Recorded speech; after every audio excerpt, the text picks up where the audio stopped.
الحمد لله الذي نور القلوب بذكر المحبوب وشرح لأهل مودته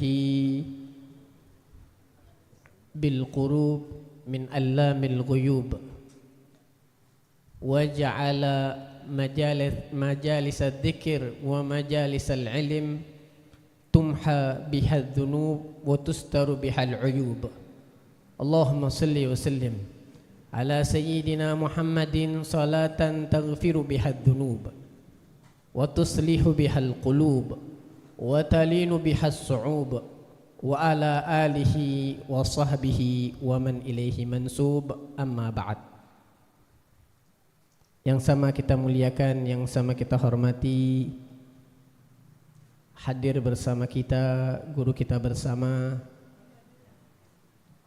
Abuya Al-Habib Syukri bin Ali bin Syihab, begitu juga Al-Habib Muhammad Al-Bagir bin Yahya Al-Kaf, Al-Habib Hasan As-Segaf, Al-Habib Muhammad bin Husin As-Segaf, begitu juga para sesepuh kita, syiban kita Al-Habib Hasan, Al-Habib Yahya.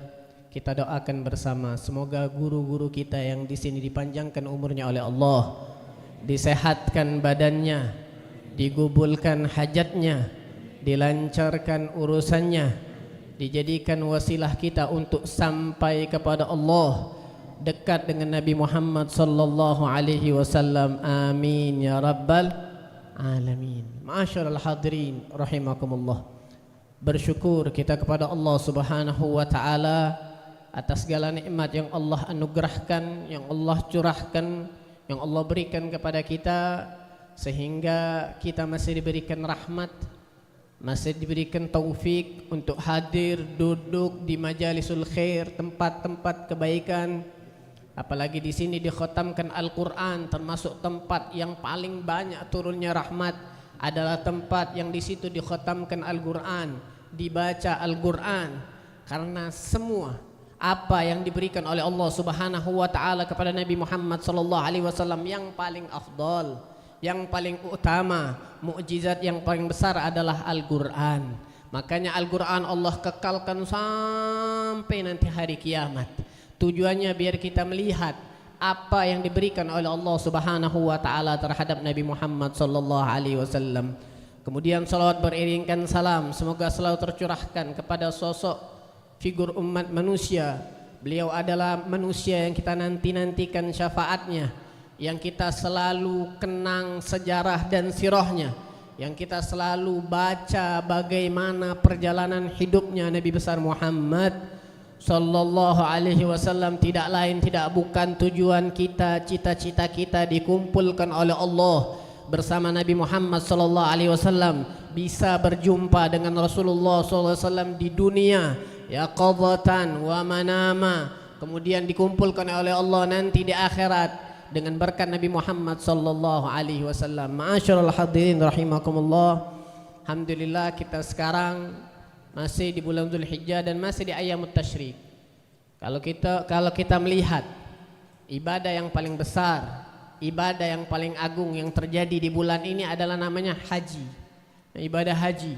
Dari kemarin tanggal 9 Yaumul Arafah, kemudian Yaumul Id, mereka wukuf di Arafah, mabit di Musdalifah, kemudian Ramyul Jimar, kemudian mereka tawaf, sa'i, halaq, kemudian mereka sekarang jamaah haji masih ada yang nafarul awal sudah selesai, masih ada lagi yang melaksanakan mabit, masih ada lagi yang melaksanakan Ramyul Jimar, melempar. Mereka melaksanakan ibadah yang sangat luar biasa, sangat hebat, yaitu ibadah haji. Ibadah haji ini tidak main-main, ibadah yang mengumpulkan sejarah hidup manusia dari zaman Nabi Adam sampai Rasulullah sallallahu alaihi wasallam.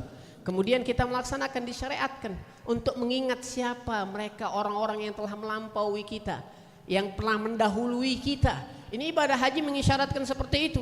Kalau kita kaji sejarah ibadah haji tak lain tak bukan maksudnya untuk mengingatkan kita siapa orang-orang sebelum kita.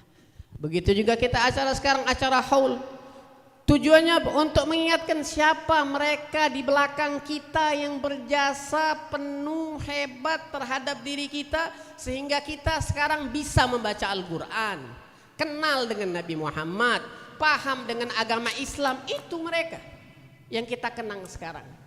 Kalau kita baca sejarah ibadah haji Nabi Muhammad SAW di Hajjatul Wada, maka panjang, luar biasa, hebat perjalanan yang luar biasa dan hebat oleh Nabi Muhammad SAW. Di antaranya yang sangat menarik ketika Rasulullah sedang wukuf di Arafah. Rasulullah lagi wukuf di Arafah, ada seorang sahabat masih di atas kendaraannya. Fasaqat, jatuh dia, fanqasarat unukuh, sampai lehernya patah. Lehernya patah, famata, kemudian meninggal. Setelah dia meninggal, Rasulullah SAW mengatakan, igsilu bima'in wa sidrin wa kaffinuhu bi saubain, kata Rasulullah. Mandikan ini sahabatku ini dengan air dan daun bidarah. Kemudian kata Rasulullah, kafani dia dengan 2 lapis kafan. Namun kata Rasulullah, wala tughattu ra'sahu, jangan kalian tutup kepalanya. Wala talmasuh bitib, jangan unjuk minyak wangi, jangan kasih minyak wangi. Fa innahu yub'atsu mulabbiyan. Karena dia bakal dibangkitkan oleh Allah dalam keadaan mulabbi, bertalbiyah kepada Allah Subhanahu wa taala, dalam keadaan seperti keadaan dia meninggal, dalam keadaan muhrim menggunakan ihram, bertakbir kepada Allah Subhanahu wa taala, dia talbiyah kepada Allah Subhanahu wa taala. Begitu juga kita. Kita ini duduk di tempat-tempat kebaikan seperti ini tujuannya biar kita dekat dengan hal-hal yang baik. Mungkin kalau kita di luar kita bisa ghaflah, kita lalai.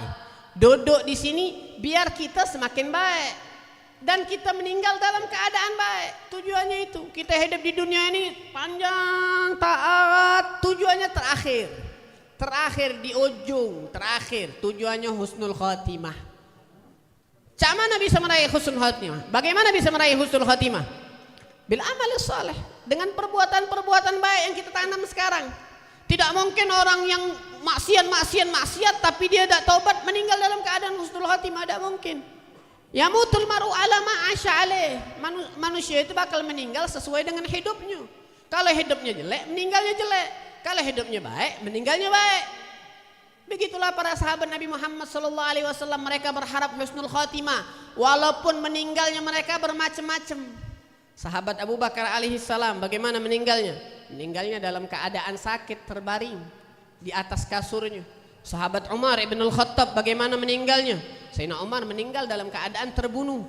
Sayyidina Utsman meninggal dalam keadaan terbunuh. Sayyidina Ali meninggal dalam keadaan terbunuh.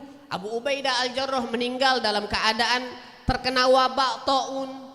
Khalid ibn al-Walid, Qaidul Jais, pemimpin umat Islam, panglima perang yang paling terkenal, Khalid ibn al-Walid, meninggalnya bukan dalam keadaan mati dalam keadaan perang, tapi meninggal di atas kasurnya. Bukan berarti segala meninggalnya, tapi intinya mereka nalu husnul khatimah. Mereka mendapatkan husnul khatimah. Ini yang kita harapkan. Duduknya kita di majlis-majlis kebaikan, kumpulnya kita di dalam kebaikan-kebaikan, tujuannya meminta kepada Allah, ya Allah, dengan wasilah kebaikan yang kami duduk di sini, kami lakukan ibadah, zikir, tujuannya biar kita mendapatkan husnul khatimah dalam keadaan baik, tidaklah ketika meninggal sakaratul maut kecuali dihadiri oleh Nabi Muhammad SAW. Amin ya rabbal alamin. Masyaallah hadirin rahimakumullah, kita sudah menjelaskan tadi ibadah haji adalah ibadah untuk mengenang orang-orang terdahulu. Begitu juga haul ini tujuan untuk mengenang orang-orang terdahulu, siapa mereka, sosok tokoh yang menyebarkan Islam, yang ikut andil di dalam kita ini bisa masuk Islam, tersebarnya syiar-syiar Islam di Indonesia, terkhususnya di Pulau Bangka ini. Siapa mereka? Para ulama. Siapa mereka? Para habaib, masyayikh yang menyebarkan hal tersebut. Lalu kalau kita jingok, mereka itu para kibar, para aulia, tidak mereka sampai ke magom yang tinggi, bisa berdakwah, bisa bersyiar, mengajak kebaikan, kecuali mereka diliputi dengan 3 hal. Yang pertama, mereka didasari dengan ilmu. Mereka belajar dengan guru mereka, mereka belajar dengan ayah mereka berbagai macam ilmu, disiplin ilmu, bertahun-tahun, menghotamkan puluhan kitab, tidak berhenti belajar. Mereka berdakwah membawa kitab, mengkaji lagi, mendalami lagi. Itu mereka para ulama. Karena mereka tahu urgensi pentingnya ilmu itu mereka tahu. Sehingga ilmu ini adalah hal yang pertama kali yang Allah turunkan kepada Rasulullah.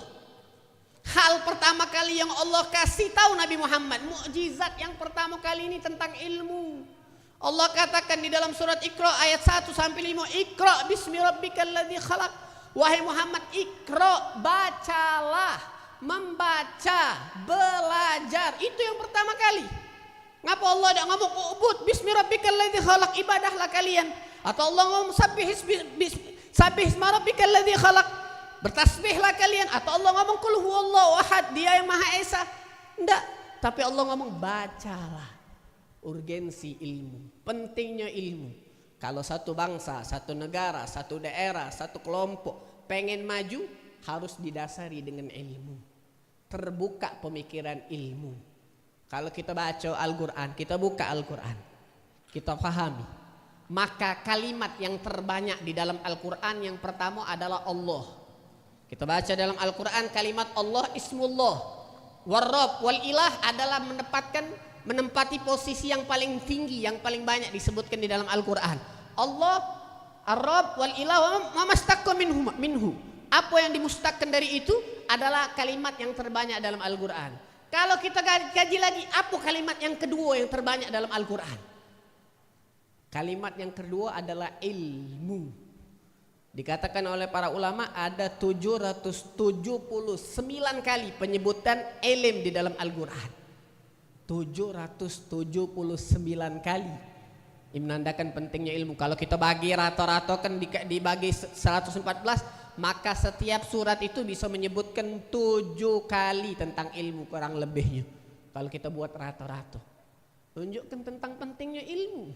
Kalau kita baca lagi, nah ayat yang pertama kali turun, 5 ayat dalam Al-Quran pertama kali turun itu menyebutkan ilmu 3 kali, menyebutkan qiraah 2 kali, membaca ilmu, membaca, bahkan menyebutkan adatul ilm, alat untuk menuntut ilmu, al-qalam, pena. Bayangkan wahyu pertama kali turun sama Rasulullah nyebutkan pena, menandakan tentang pentingnya ilmu, sehingga mereka saru rijal. Ilmu inilah yang menjadikan mereka ini rijal, lelaki sejati. Mereka lah yang berdakwah, berjuang, berjihad. Kita baca Iqra bismi rabbikal ladzi khalaq. Ilmu yang pertama, terakhir fasjud waqtarib. Masih di ayat Al-Alaq, ayat terakhir setelah orang mampu berilmu, sudah bisa mengkaji ilmu, maka dia bisa beribadah kepada Allah. Bagaimana orang tahu bisa beribadah kepada Allah kalau tanpa ilmu, tanpa didasari? Makanya surah Al-Alaq ngomong fasjud waqtarib. Baru dia bisa sujud kepada Allah, baru dia bisa dekat kepada Allah. Tanpa didasari ilmu, apa yang menjadikan dia dekat sama Allah? Bagaimana dia bisa dekat sama Allah Subhanahu wa taala? Fa'lam annahu la ilaha illallah wastaghfir li dzambik. Allah mengatakan fa'lam, ilmu dulu, ilmu mengetahui tentang Allah, baru beristighfar. Ilmu yang di mukaddimah, yang di awal ilmu dulu, baru kita istighfar, meminta ampun, berzikir kepada Allah Subhanahu wa taala. Ini pentingnya ilmu, pentingnya nuntut ilmu, pentingnya mengetahui. Kita senang di sini, banyak santri ini di sini, banyak penuntut ilmu, mungkin banyak yang hadir majelis taklim di sini sudah makmur. Mungkin banyak sudah majelis taklim, datangi, hadiri. Karena orang-orang kafir itu tidak senang. Orang-orang kafir tidak senang kita pintar. Tidak senang kita pintar. Apa yang membawa umat Islam ini terbelakang? Apa yang membawa terbelakang? Karena kita bodoh. Disebarkan isu, percaya. Sodik percaya, mempercayai itu. Dari internet masuk, ini cek ini, percaya. Kata ilmu, tidak membaca, tidak mengetahui, tidak kata ilmu. Bahkan satu riset dari salah satu riset yang ada di Saudi, yang ada di Saudi Arabia mengatakan, ini sangat luar biasa risetnya, bahwasanya orang-orang Eropa itu setiap tahun membaca dan belajar selama 200 jam. Mereka membaca buku selama setahun 200 jam. Sedangkan Mautinul Arab, mereka penduduk Arab, membaca hanya 6 menit selama setahun. 6 menit membaca kitab, buku. Baca WhatsApp tiap detik, baca di Instagram setiap detik, muka YouTube setiap detik, membaca buku keilmuan yang bersifatnya ilmu. Hanya 6 menit kalau dipukul rata-rata. Orang-orang barat bisa, orang-orang Britania, orang-orang Inggris bisa menghotamkan 6 sampai 7 kitab setahun membaca. Umat Islam Arabi, Mautinul Arabi, mereka hanya membaca rub'us safhah, 1/4 buku. Ini riset luar biasa, menunjukkan bahwasanya kita ini keterbelakangan di dalam ilmu. Orang-orang Amerika dikatakan dalam riset itu 9 sampai 11 buku yang bisa mereka baca per tahun. Makanya mereka maju, makanya pikiran mereka terbuka. Umat Islam gampang di framing, gampang digiring. Ngapo dak kate yang membaca? Hadir majlis taklim tidak nyatet. Hadir majlis taklim tidak bawa kitab, nengah sambil melamun. Tak tahu apa yang dilamunkan, apa yang dipikirkan oleh dia. Hadir majlis taklim, alhamdulillah, kumpul di majlis kebaikan. Tapi jangan sampai itu terjadi dalam santri. Santri hadir majlis ilmu, tak bawa notes. Santri tak bawa pen, jangan sampai. Kita juga wong-wong yang biasa hadir majlis taklim, hadir bawa kitabnya, bawa penanya, catat di gate apa dia mah dicatat. Jadi kita bisa mengetahui ilmu-ilmu yang telah diajarkan oleh guru-guru. Mereka lah para saur rijal. Bahkan dikatakan oleh Habib Abu Bakar Al-Andi dalam kitab Janil Kitab, bagaimana Habib Abdul Qadir bin Ahmad As-Segaf belajar sama abahnya Habib Ahmad bin Abdurrahman. Beliau menghotamkan 40 kali Sahih Bukhari. Beliau menghotamkan daripada kitab I'anatul Talibin sampai 7 kali. Menghotamkan kitab-kitab fikih yang lain. Banyak kitab-kitab yang dihotamkan sama ayahnya. Yang bahkan kalau kita baca kitab Jamiul Kitab itu apa yang pernah dihotamkan oleh Habib Abdul Qadir, seakan-akan kalau kita untuk kita dewek, untuk kita sendiri, tidak ada waktu kita bisa membaca kitab sebanyak itu, seberapa kali itu. Tapi mereka rijal, mereka ada para wali, mereka adalah wong hebat karena mereka mendapatkan ilmu langsung bersanad kepada Nabi Muhammad SAW. Itu yang pertama, ilmu. Tidak mungkin kita bisa jadi wong hebat, tidak mungkin kita bisa jadi wali kecuali bil ilm. Tidak mungkin jadi wali, tidak mungkin jadi wong hebat, tidak mungkin jadi orang sukses kecuali dengan ilmu. Landasi diri kita dengan ilmu, bekali diri kita dengan ilmu.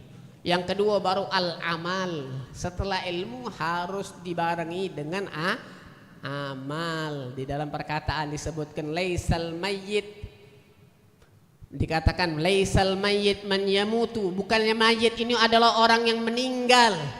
Innamal mayyit mayyitul ahya. Meninggal itu sesungguhnya adalah meninggalnya orang yang sudah hidup. Orang yang lagi hidup itu meninggal. Bagaimana? Alladzi ya'ishu bila fadlin wa yarhalu bila atharin. Mereka yang hidup tapi hidupnya tidak ada sinergi. Tidak kate andel, tidak ada andel, tidak pernah membantu, tidak pernah berkolaborasi, tidak pernah melakukan hal-hal kebaikan, tidak pernah. Bila fadlin, hidupnya hanya nganggur saja, tidak kate keutamaan hidupnya. Wayarhal bila asar, tidak meninggalkan jejak apapun, tidak meninggalkan histori apapun. Fadi. Faljismu yafna, faljismu yafna. Jasad ini bakal sirna, wal amal yabko. Yang kekal itu amalnya kita. Seberapa banyak kita beramal, maka seberapa banyak kita bisa memetik ilmu yang kita pelajari. Harus dibarengi dengan amal, sehingga mereka bergiat berdakwah, menyebarkan ilmu. Mereka tidak memikirkan bagaimana istirahatnya mereka. Mereka tidak memikirkan bagaimana keadaan mereka. Bahkan guru kami Abu Yahya Hasan bin Ahmad Baharun sering berpesan sama anak-anak beliau, sama murid-murid beliau, al-istiraha fil barzakh. Nak istirahat, mau istirahat, istirahatlah di barzakh. Di dunia samir wajtahid. Berusaha, bersungguh-sungguh. Siapa yang berusaha, beramal, semakin banyak amalnya, maka dia bakal menuai hasil. Kalau yang tidak beramal, maka tidak ada hasil. Ini hasilnya mereka. Duduknya kita ini hasilnya mereka. Hasilnya mereka yang telah mendahului kita, para ulama yang telah mendahului kita, habaib, masyayikh yang telah mendahului kita. Hasilnya kita. Kita menghasilkan apa? Generasi ke depan tergantung kita. Bagaimana pengaruhnya kita terhadap generasi ke depan? Kalau kita tidak berpengaruh, kalau kita tidak ikut andil, maka generasi ke depan tidak meninggalkan apa-apa, tidak mendapatkan jejak apa-apa. Itulah mereka. Yang pertama ilm, yang kedua amal, yang ketiga yang paling penting yang mereka miliki, yang kita tidak miliki, yang susah kita miliki, al-ikhlas. Ikhlas mereka itu kuat. Ajal ma yanzil minas sama at-taufik. Yang paling mulia turun dari langit adalah at-taufik. Wa ajal ma yas'ud minal ard ila sama al-ikhlas. Dan yang paling mulia naik dari muka bumi ini ke langit, dan yang paling susah ini adalah al-ikhlas. Jarang amal kita ini ikhlas. Semua hal yang kita perbuat pengen butuh validasi, pengakuan dari wong lain. Kalau tidak pengakuan, tidak beramal, tidak berbuat. Itu kita sifat manusia. Bahkan mansyurat kita nyingok ada akun-akun pribadi nyebarkan faedah, masya Allah, tulisnya namanya kecil-kecil di bawah. Biar nonjokkan saking tak ikhlasnya tadi itu. Namo dia, nah ada aku Padila nih. Kita ini sudah zaman, bukan zaman ikhlas. Beda dengan mereka. Mereka rijalun sadaku ma'ahadullah alaih. Mereka adalah percaya dengan janjinya Allah. Mereka tidak butuh validasi manusia, pengakuan, pujian dari manusia, tidak butuh. Mereka butuh dari Allah. Mereka butuh pengakuan Allah. Mereka butuh balasan dari Allah Subhanahu wa ta'ala. Kalau kita jingok bagaimana kisah keikhlasan mereka, banyak, luar biasa banyak. Di antaranya yang kami nukil, ada kisah ketika kejadian perang Yarmuk. Tahu perang Yarmuk? Perang Yarmuk ini terjadi di zaman akhir Sayyidina Abu Bakar, transisi masuk ke zaman Sayyidina Umar. Perang Yarmuk, perang antara umat Islam melawan orang Syam, orang Romawi. Fathu Yarmuk. Yarmuk itu dipimpin pertama kali oleh Abu Ubaidah. Abu Ubaidah membawa pasukan gabungan yang berjumlah 24.000 sebelum ada pasukan bantuan dari Khalid ibn Walid. 24.000 pasukan dibawa. Umat Islam semangat ini. Kemenangan demi kemenangan sudah diraih oleh Abu Ubaidah. Semangat. Ketika mereka sampai di Yarmuk, mereka melihat jajaran pasukan Romawi yang sangat luar biasa. 120.000 sudah berjajar. Seakan-akan gunung-gunung yang naik turun, kata mereka. Sampai orang Islam saat itu ketakutan. Bayangkan 1:5. Ketakutan mereka. Masuk ke dalam hati mereka itu takut. Bahkan yel-yel yang dikeluarkan oleh orang-orang Romawi saat itu masuk ke dalam hati umat Islam sampai membuat mereka takut. Ketakutan mereka. Abu Ubaidah sebagai Qadatul Jaysh, pemimpin panglima perang, beliau langsung berdiri. Bahaya, karena kalau prajurit sudah ketakutan, maka bagaimana dia menang? Bagaimana dia menang? Berdiri hanya Abu Ubaidah al-Jarrah. Abu Ubaidah Amir ibn al-Jarrah. Beliau berdiri. Beliau berkhutbah di depan para muslimin. Tujuannya yuharridul muslimin alal kitab. Dia tujuannya nyemangati orang Islam untuk berperang di jalan Allah. Apa yang dikatakan oleh Abu Ubaidah? Ibadallah unsurullah yansurkum wa yuthabbit aqdamakum. Wahai hamba-hambanya Allah, berjuanglah di jalan Allah.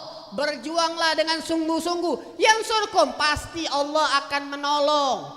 Perjuangan apa yang kita lakukan asal ikhlas di jalan Allah, yansurkum, pasti Allah akan nolong.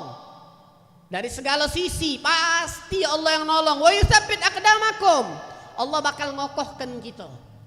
Ini kalau kita berjuang, apalagi perjuangannya di dalam agama. Guru kami Habib Segaf Baharun, beliau selalu berpesan, kalau berjuang dalam agama setannya lebih banyak. Makanya harus sabar, sabarnya lebih banyak. Ini Abu Ubaidah berdiri, unsurullah yansurkum wa yutsabbit aqdamakum. Berjuanglah terus, Allah akan bantu kalian, kata Abu Ubaidah. Kemudian dia bersuruh lagi, ibadallah isbiru, sabarlah kalian. Fa inna sabr manjatun minal kufur wa mardatun lirabb wa madhadatun lil ar, kata beliau. Sabarlah kalian, karena sabar ini adalah kunci melawan orang kafir, mendatangkan ridha dari Allah, kemudian menjauhi kita dari aib, karena kalau kalah itu aib bagi mereka. Kemudian beliau ngomong wa asra'u birrimah, Wastataru bitarus, kata beliau. Kemudian kata beliau walzamus somat illa dzikrullah fi anfusikum. Kata beliau ngomong, ayo tegakkan tombak-tombak kalian, tunjukkan umat Islam lawan, umat Islam hebat, umat Islam luar biasa. Keluarkan perisai-perisai kalian, kata Abu Ubaidah. Walzamus somat, ini pesan beliau. Kalau kita berjuang walzamus somat, diam-diam, jangan banyak ngomong. Illa zikrullah, barengi perjuangan kita, pengorbanan kita dengan zikirnya Allah. Jangan banyak ngomong, jangan banyak ngeluh, jangan banyak berotoan, kata orang Palembang. Diam. Illa zikrullah fi anfusikum, kecuali zikir. Kalau yang ngeluh susah berhasil. Apalagi dalam perang, takutnya mereka ngomong yang tidak benar, turun murka Allah, kalah. Ini hati-hati. Yang dijago oleh Abu Ubaidah disuruh jago mulut, luar biasa. Tapi mereka tetap masih ada ketakutan. Sampai fakharaja rajulun minas sufu, sampai ada seorang laki-laki keluar dari safnya umat Islam, dari saf perang. Dia ngomong sama Abu Ubaidah, ya Abu Ubaidah, wahai Abu Ubaidah, inni azamtu an aqdiya umri as-sa'ah. Wahai Abu Ubaidah, aku pengen mati sekarang. Aku pengen mati sekarang. Hal min risalatin tab'athuha ila Rasulillah. Ada pesan-pesan enggak untuk Nabi Muhammad? Ente pengen ngirim sesuatu enggak? Ngirim salam enggak sama Rasulullah? Aku pengen mati sekarang. Kaget Abu Ubaidah. Naam, ada kata Abu Ubaidah. Tukri'uhu minnis salam wa minal muslimin assalam. Yang pertama kirim salam sama Nabi Muhammad, dari aku dan dari kaum muslimin. Yang kedua kata Abu Ubaidah, taqul lahu inna wajadna ma wa'adana rabbuna haqqo. Kami percaya dengan janjinya Allah. Saat itu pasukan yang mendengar percakapan Abu Ubaidah dengan rajul langsung intabah, tersadarkan bahwasanya perjuangan umat Islam itu bersama janjinya Allah.